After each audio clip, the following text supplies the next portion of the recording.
Hello friend, welcome to warrior DT classes. आज का lecture soil mechanics में हम देखेंगे इफ़ेक्टिव स्ट्रेस।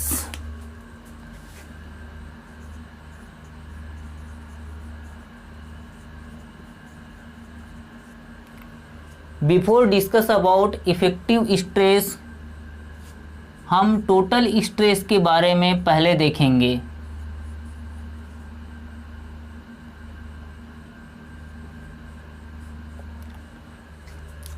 तो total stress means load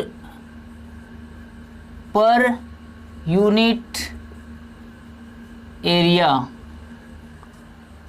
due to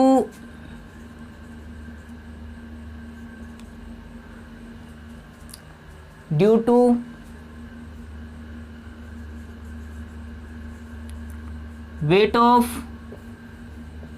water and solid, due to weight of water and solid and surcharge,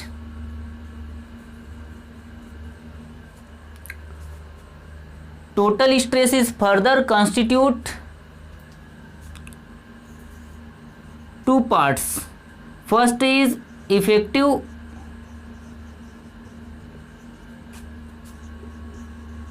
stress and the second is neutral pressure. इसी को pore pressure भी कहते हैं, pore pressure भी कहते हैं। Effective stress को हम बोल सकते हैं इंटर ग्रैनुलर स्ट्रेस।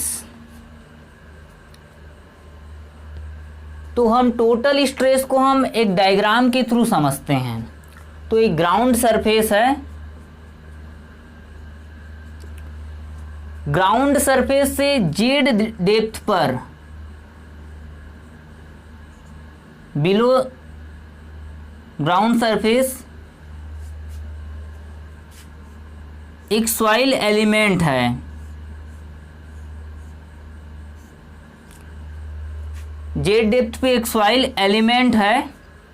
तो इस सॉइल एलिमेंट पे सुपर स्ट्रक्चर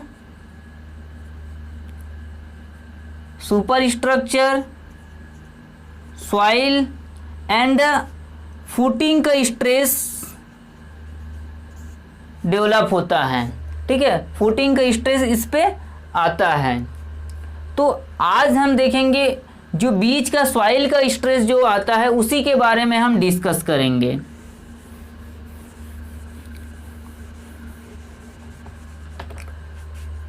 तो टोटल स्ट्रेस इक्वल टू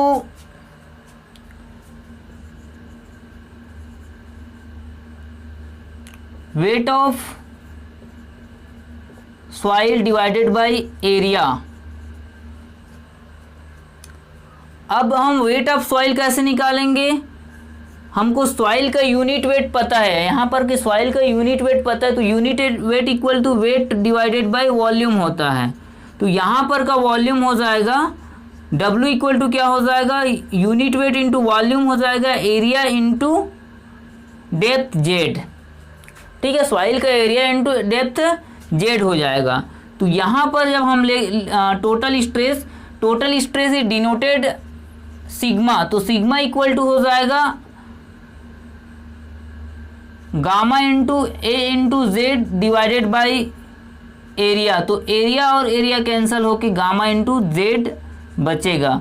तो सिग्मा इक्वल टू क्या हो जाएगा, गामा इंटू जेड। ओके, ये हो गया टोटल स्ट्रेस। तो अब हम सिंपल लैंग्वेज में ये भी कह सकते हैं, जैसे एक सॉइल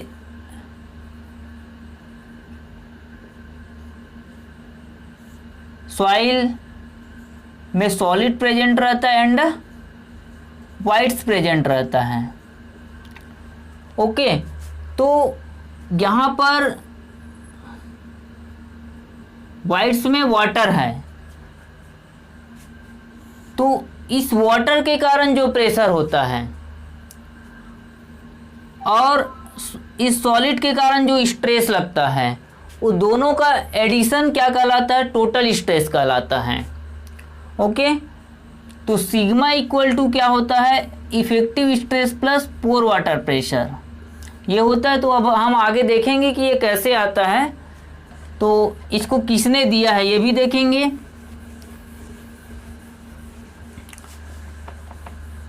टोटल स्ट्रेस देख लिए, अब हम देखेंगे pore pressure. Pore pressure, pore pressure is denoted by you, और पोर प्रेशर को हम न्यूट्रल प्रेशर भी कहते हैं, एक और नाम है इसका न्यूट्रल प्रेशर। तो पोर प्रेशर को मेज़र करने के लिए हम पीजोमीटर ट्यूब लगाते हैं। सपोज ये सॉइल सॉलिड है, सॉइल सॉलिड के अंदर वाटर है, इस वाटर को हम पीजोमीटर से मेज़र करते हैं। तो पीजोमीटर में सपोज एच डेप्थ पर वाटर चढ़ा है, सपोज एच डेप्थ पर वाटर है, तो पोर प्रेशर इक्वल टू हो जाएगा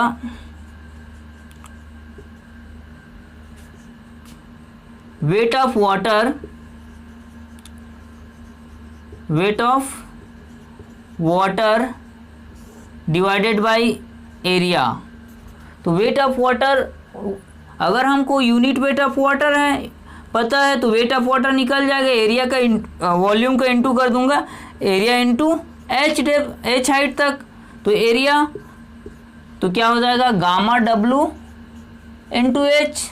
हमको पोर प्रेशर मिल गया U equal to gamma W into H. तो एक और देखते हैं इसमें,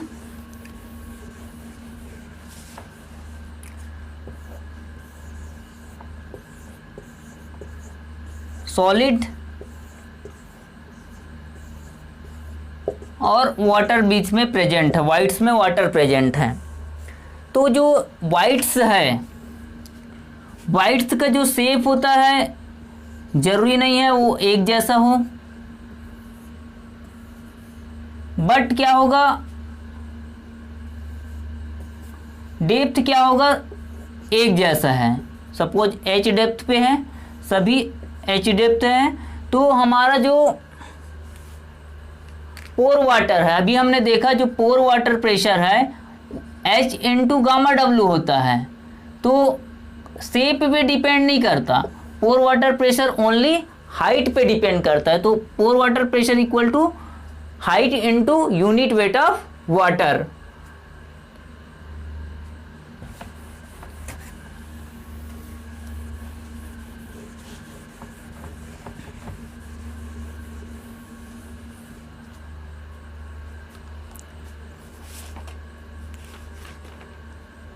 अब नेक्स्ट देखते हैं एच पर तरयागी, एच पर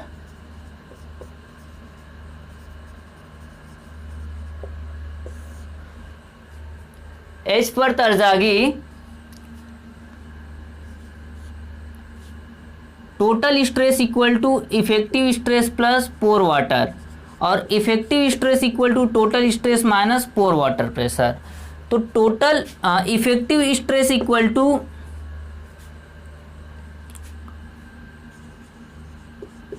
कांटेक्ट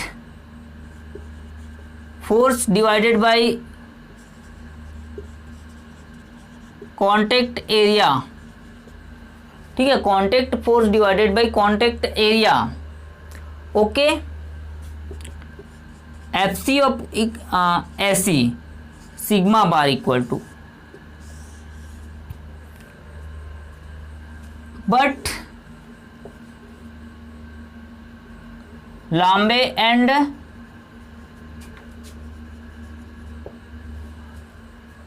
लाम्बे एंड वाइटमैन के अनुसार, according to Lambe and Whiteman,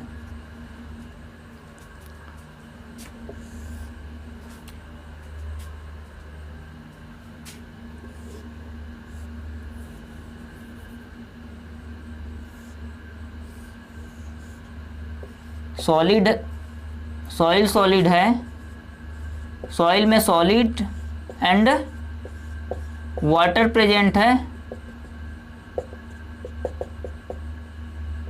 water क्या है, वाटर प्रेजेंट है, और इसमें लोड हम क्या लगा रहे हैं, पी लोड लगा रहे हैं। तो P इक्वल टू क्या हो जाएगा, load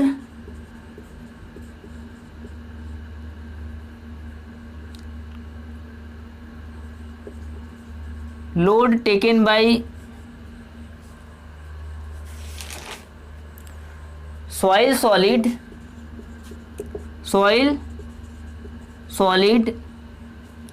through their contact area plus load taken by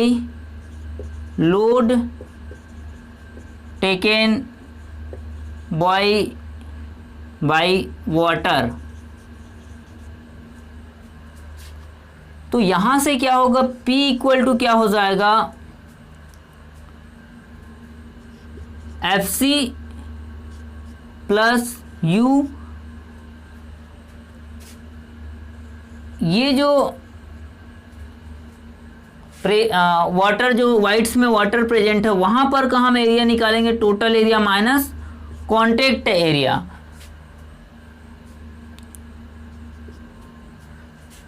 तो यहां से हम क्या लिख सकते हैं, P upon A equal to FC upon A plus U upon A equal to A minus AC। तो इसी को हम क्या लिख सकते हैं, P बाई ए को हम क्या लिख सकते हैं, सिग्मा इक्वल टू क्या लिख सकते हैं, FC divided by A plus U 1 minus AC upon A. Okay, इसी को आगे हम क्या लिख सकते हैं, sigma equal to FC divided by A plus U। तो यहाँ पर जो AC अपॉन ए है वो नेग्लिजिबल है, तो उसको हम क्या कर देंगे, जीरो लेकर चलते हैं। देखो यहाँ पर क्या है, जो कांटेक्ट एरिया है, कांटेक्ट एरिया है वो ओवरऑल एरिया के कंपेयर में बहुत नेग्लिजिबल है। तो इसलिए हम AC अपॉन ए को जीरो लेकर चलते हैं। तो sigma equal to FC upon A plus U होगा। तो इस FC अपॉन ए को हम यहाँ से कंपेयर करते हैं, तो यहाँ पर सिग्मा बार FC अपॉन ए सी होता है और यहाँ पर FC अपॉन ए है, और H पर तजागी sigma equal to sigma bar plus U, मतलब total stress equal to effective stress plus pore pressure. तो एक चीज हम कह सकते हैं कि जो कांटेक्ट एरिया है उसको प्रैक्टिकली पॉसिबल नहीं है कैलकुलेट करना, इसलिए हम जो FC अपॉन ए है उसको ज़्यादा हम सही लेकर चलते हैं। इफेक्टिव स्ट्रेस इक्वल टू क्या हो जाएगा, FC अपॉन ए कैलकुलेट करने के लिए according to Lambe and Whitman. Okay, तो ये हो गया। अब हम नेक्स्ट देखेंगे इफेक्टिव स्ट्रेस को हम कैसे अलग अलग कंडीशन के लिए कैलकुलेट करते हैं।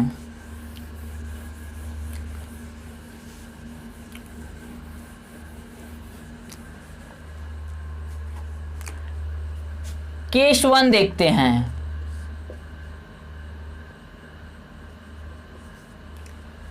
सबसे पहले हम पहला केस देखेंगे, no water condition. No water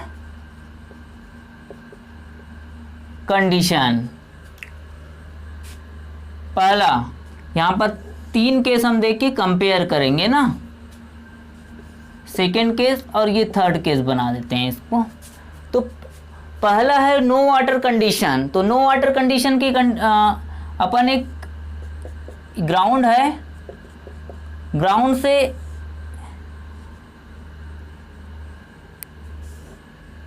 Z depth पे हम कंसीडर करते हैं।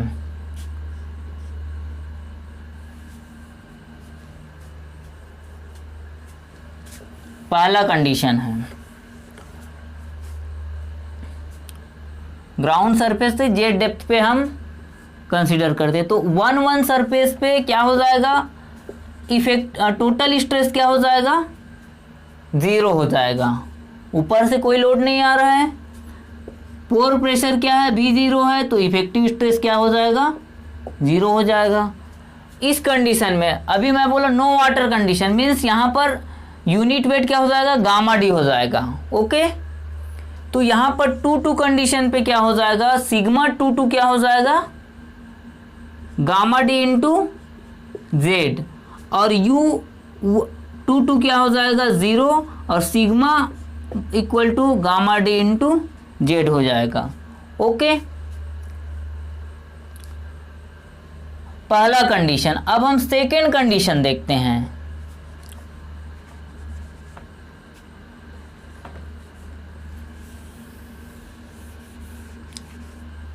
सेकेंड कंडीशन में क्या है कि इसको 2 भागों में डिवाइड कर देते हैं। पहला Z1 डेप्थ और Z2 डेप्थ।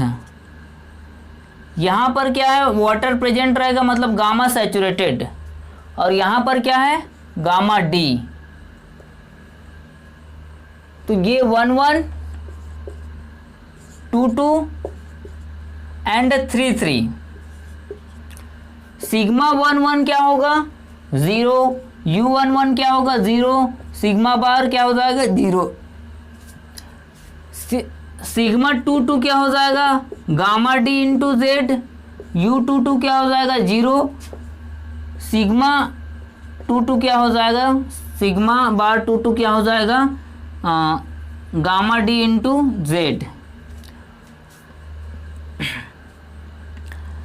3-3 में क्या हो जाएगा, सिग्मा 3-3 क्या हो जाएगा, सिग्मा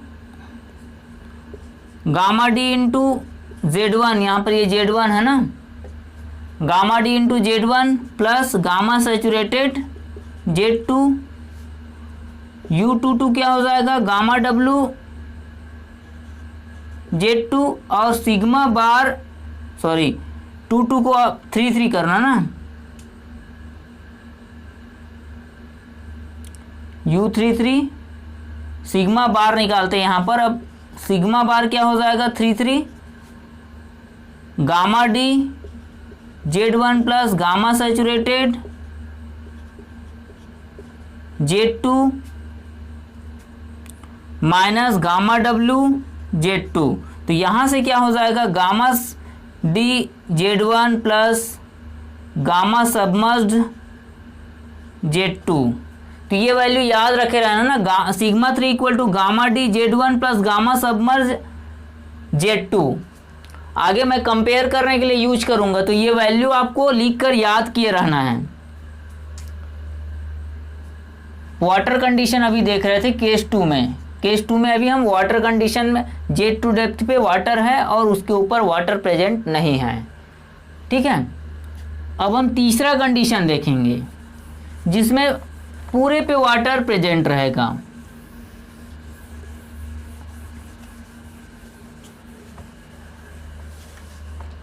तीसरा कंडीशन है वाटर प्रेजेंट होल, ये ग्राउंड सरफेस तक वाटर प्रेजेंट रहेगा तीसरा कंडीशन में। जेड डेप्थ पे गामा क्या होगा, सैचुरेटेड होगा। तो पहला क्या है, 1-1 वही सेम 0, सिग्मा बार 0, 2-2 पे क्या है, sigma 2-2 gamma saturated into Z U22 gamma W into Z और सिग्मा बार 22 क्या हो जाएगा gamma submerge into Z, gamma saturated minus gamma W gamma submerge into Z. अब देखो यहाँ पर कंपेयर करते, एक तो ये आया जब पूरे वाटर प्रेजेंट है और एक ये आया था sigma gamma D into Z, और एक और कंडीशन, 3 कंडीशन पढ़े उसमें एक आया था सिग्मा बार इक्वल टू क्या आया था सिग्मा 3 बार और सिग्मा 2 बार, ये आया था gamma D Z plus Z one plus gamma submerge Z two. तो हम जानते हैं कि जब मैं कंपेयर करा रहा था गामा डी और गामा सबमर्ज में, तो गामा सबमर्ज क्या होता है लेस देन होता है गामा डी से। तो ये तीनों को जब हम वैल्यू से कंपेयर करेंगे वैल्यू डालकर, तो सबसे कम ये वैल्यू आएगा, उससे कम ये वैल्यू आएगा, और सबसे ज़्यादा कौन सा वैल्यू आएगा गामा डी जेड आएगा। क्योंकि गामा सबमर्ज देखो ध्यान से देखो गामा डी इंटू जेड करेंगे और यहाँ पर गामा जेड को 2 भागों में डिवाइड किया ना, जेड इक्वल टू जेड1 प्लस जेड2। तो यहाँ पर जेड1 तक तो ठीक है गामा डी इंटू है, लेकिन गामा सबमर्ज इंटू जेड2 है, मतलब ये वैल्यू कम होगा और ये वैल्यू जेड1 तक है, इसलिए दोनों को ऐड करेंगे तो इससे कम होगा। और ये वैल्यू गामा सबमर्ज है इसलिए ये वैल्यू ऑलरेडी ये दोनों से कम होगा। तो इसका मतलब क्या हुआ कि जैसे जैसे वाटर आते जा रहा है सॉइल पे, सॉइल का इफेक्टिव स्ट्रेस कम होते जा रहा है, और इफेक्टिव स्ट्रेस कम हो रहा है इसका मतलब सॉइल का शियर स्ट्रेंथ भी कम हो रहा है, सॉइल का बेरिंग कैपेसिटी भी कम हो रहा है। तो हम कह सकते हैं कि shear strength and the bearing capacity is a function of effective stress.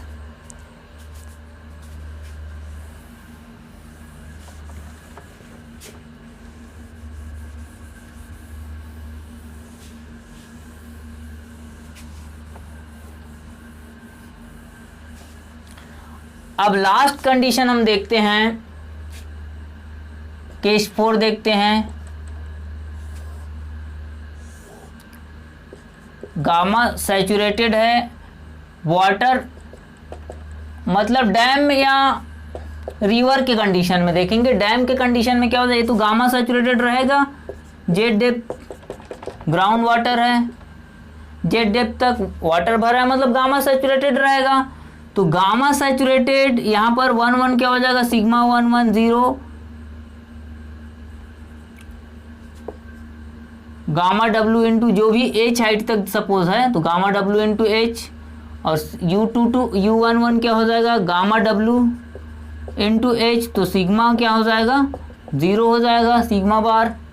यहाँ पर क्या होगा सिग्मा 2 क्या हो जाएगा जेड इंटू गामा सैचुरेटेड, और